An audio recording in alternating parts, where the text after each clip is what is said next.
Okay, so imagine for a second. You go out and you buy a Ferrari. Mm-hmm. It's sitting in your driveway. Italian leather, the engine is purring, it's capable of these incredible speeds. Right. But every single time you get in it, you never shift out of first gear. That's a painful image. You're just putting around the neighborhood at 10 miles an hour.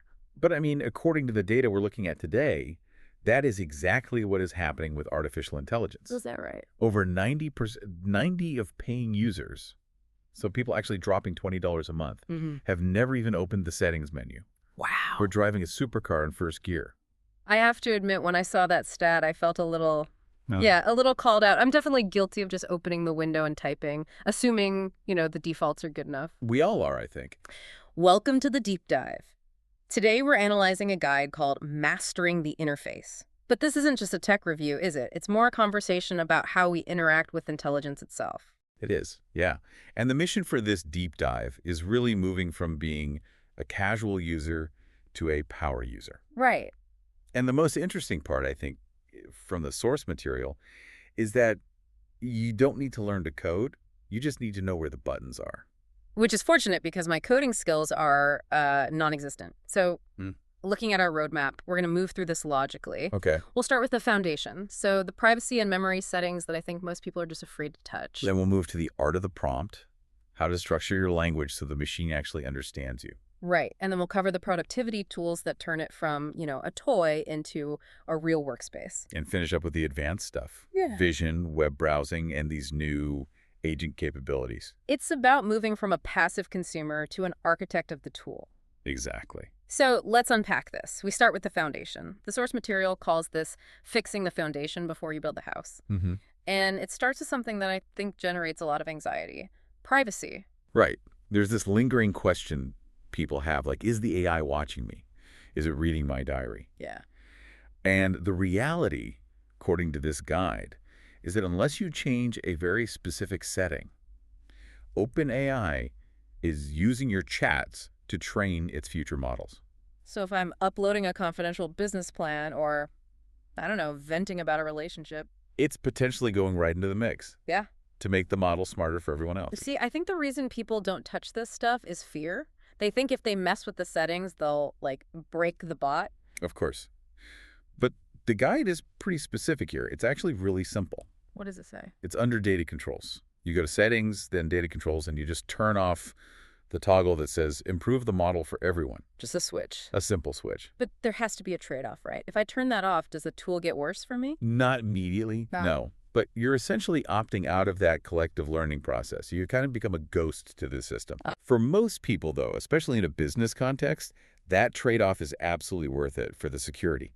That makes sense. Secure the perimeter first. But then once you've done that, you have to look at how the AI remembers you. What? This memory feature. I've had moments where it brings up something I said 3 weeks ago, and it feels a little, a little Black Mirror. It can be jarring, yeah. But the guide points out this isn't magic. It's just a database. And you have control over it. What do you mean? You can actually go into the settings under personalization and view the specific list of things it knows about you. So I can see a list that says, user likes sci-fi novels or user is a vegetarian. Exactly. And if there's something wrong, let's say it thinks you're a lawyer because you asked one legal question 3 months ago. Right. You just hit the little trash can icon next to it and delete it. You can even wipe the whole memory if you want a fresh start. That's useful because, I still wrestle with what I call prompt drift. I'll be working on a podcast script, and suddenly it starts giving me advice like I'm a Python developer because of something I asked yesterday. Right. It feels like I'm constantly wrestling the steering wheel back. That's the context pollution problem. Yep. And managing that memory list is exactly how you clear the air. Okay, so that leads us to the About Me section, or custom instructions. Now, I've seen this in the menu, but I usually just ignore it. Why does the source material put so much weight on this? Because it solves the problem of repetition. Without this, every single time you start a new chat, you have to establish context from scratch. It's like having to introduce yourself to a friend every time you meet them. Hi, I'm Dave. I like podcasts. Exactly. Custom instructions lets you do that introduction one time, and it sticks. There are 2 boxes. Box 1 is, what should ChatGPT know about you? Okay. And box 2 is, how would you like ChatGPT to respond? The guide had a really clever example of this. Something about a junior English teacher in Vietnam. Yes. In their instructions, they specified that they teach 10-year-olds. And crucially, in that second box, they asked for short sentences, no academic jargon, and please use bullet points. And once that's saved, every answer is automatically tailored for a 10-year-old. You don't have to keep typing, explain this simply. It just does it. It creates a consistent persona. It stops the drift. There's one more feature in this section. Temporary chat. The so-called incognito mode. Right. Be honest, does anyone actually use this? Or is it just for when you have, like, embarrassing medical questions you don't want in your history? Well, the medical questions are a totally valid use case. Yeah. But it's also for those one-off queries you don't want polluting your memory. Like what? If you're asking for a recipe for a party, you don't necessarily want the AI to remember you love gluten-free cupcakes forever. You toggle on temporary chat, the screen turns gray, and nothing is saved. It's the burn after reading feature. Okay, so looking at these foundational settings, memory, custom instructions, it does raise a question for me. If we automate our context so heavily, do we lose the ability to be flexible in how we ask things? That is the tension. If you hard code your instructions too strictly, you might just create an echo chamber where the AI only talks to you in one specific way. So rigidity versus convenience. Rigidity versus convenience. Okay, so we've built the foundation, the settings are locked in, now we have to actually talk to the thing. Right. Section 2 of our source material is the art of the prompt. And this is where most people struggle. They blame the tool when they get a generic answer. But usually the problem isn't the AI, it's the input. The source compares it to learning to ride a bike. It suggests there's a perfect prompt structure, 4 parts. Role, context, task, and format. If you miss one of those, the bike wobbles. Okay, let's role play this because I want to see if it actually makes a difference. Yeah. Let's say I own a coffee shop. The bad way would be me just typing, what, write a post about coffee. Exactly. And the AI will give you something so incredibly bland. Coffee is great. Come drink it. It's useless. Okay, so fix it for me. How do I use the 4 parts? Okay, so role. Act as a social media expert. Got it. Context. I own a small coffee shop in Hanoi that specializes in coconut coffee. Okay, specific. Task. Write a Facebook post for our summer launch. And then, format. Give it an exciting tone. Use 3 emojis and keep it under 100 words. Okay, wow. I can see how that would produce a wildly different result. The AI knows exactly what success looks like. You're not making a guess anymore. You're giving it a map. And for listeners who really want to geek out on this, the source mentions Dr. Jules White's course on Coursera. Oh, yeah. He frames this perfectly. He says language is now a programming interface. You're coding with English. You're writing code just without all the syntax errors. So does the structure of the prompt then matter more than the creativity of the idea behind it? I would argue that in this medium, yeah. The format is what unlocks the function. You can have a brilliant idea, but if you can't structure the request, the intelligence can't manifest it for you. Format essentially unlocking the function. That's a good takeaway. Okay, let's move to section 3, daily productivity tools. This is about turning the AI from a fun toy into a real workspace. And the first tool here is called projects. The best analogy for it is smart folders.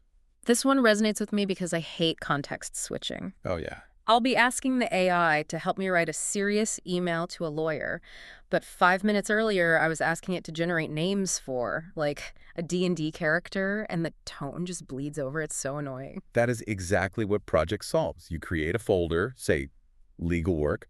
You can upload your previous contracts or your company style guides into that project. Now, every chat inside that folder is walled off. It knows the context is law, not Dungeons and Dragons. And speaking of finding things, the source mentions the new search feature, which seems obvious, but it wasn't there for a long time. Blindly.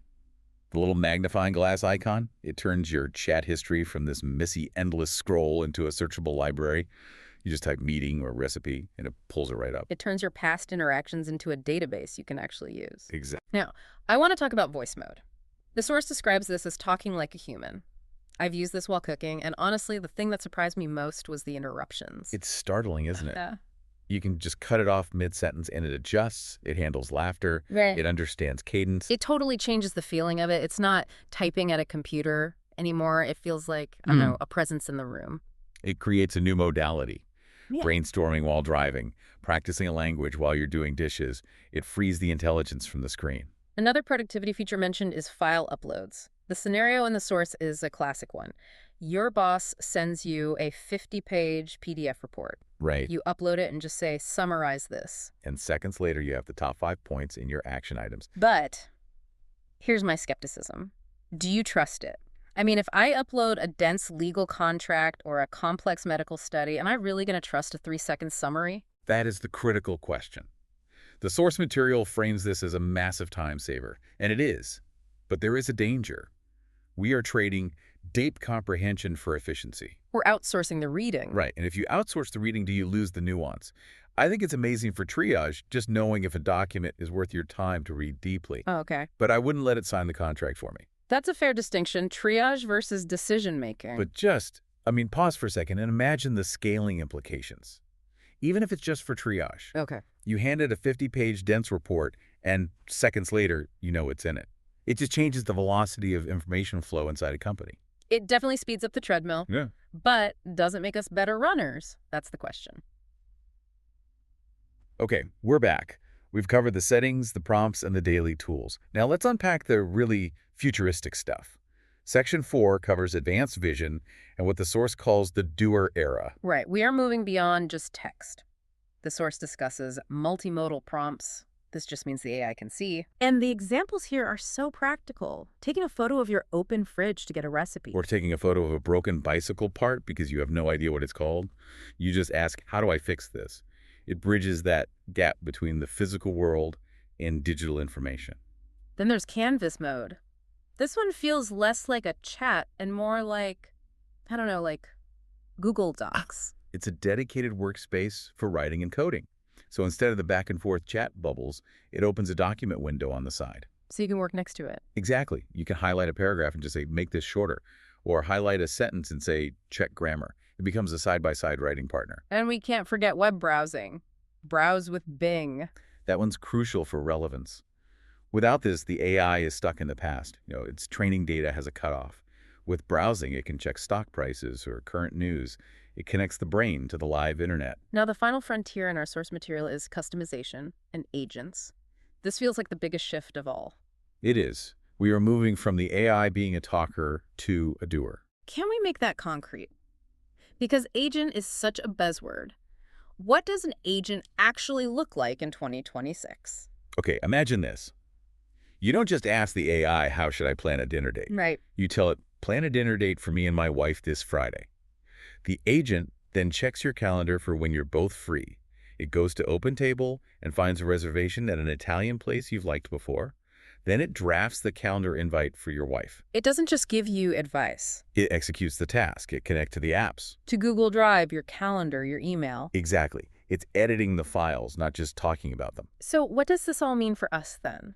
If the AI starts doing rather than just talking, does my role change? Fundamentally, yes. Yeah. You shift from being the creator, the one actually typing the email, to being the manager. You're just supervising the results. So I become the editor-in-chief of my own life. That's the ideal, yeah.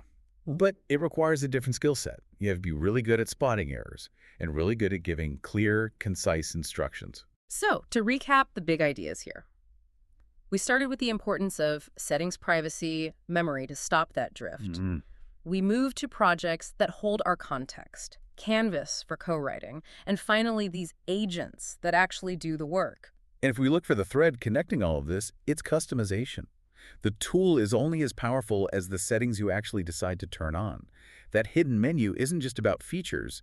It's about moving from a passive user to an active architect. So here's the challenge for you listening right now. The source material is very clear on this. Don't try to use all 17 features we talked about today. You'll just get overwhelmed. Just do one thing. Go to Settings, go to Personalization, and open Custom Instructions. Spend 5 minutes, just 5 minutes, telling the AI who you are and how you want it to speak to you. It is such a high leverage 5 minutes. Once you do that, every single future conversation you have with it improves. Stop driving the Ferrari in first gear. Open the menu. Thanks for diving in with us today. Always a pleasure. See you next time.